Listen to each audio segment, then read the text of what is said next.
Imagine trying to stop a bus from 160 miles per hour on a very wet road. Most of Bloodhound's very high-speed braking will be done using air brakes, but it will be the wheel brakes that ensure the car stops in exactly the right position by the support crew who will ready the car for the return run. Our brakes are unusual because they've got to survive at 10,000 RPM, but we only use them from 160 miles an hour downwards.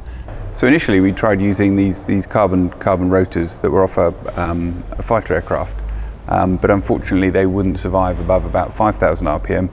And as you can see, we have some of the results of the failed discs here.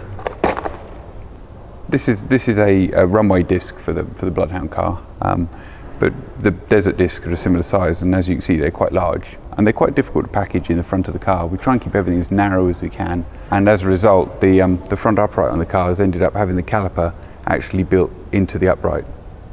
Because the wheels have very little grip on the desert surface, we can't use the brakes to their full potential, and as a consequence it takes us a lot longer to stop than you would with a normal car, and it's a bit like trying to stop on a very wet road.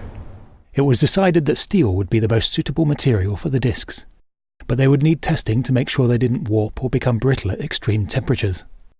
AP Racing's test rig uses a huge flywheel to simulate the weight of the car, and at over 6 tons, Bloodhound would push it to its limits. 4.6 kilowatts of energy was scrubbed off in just 19 seconds.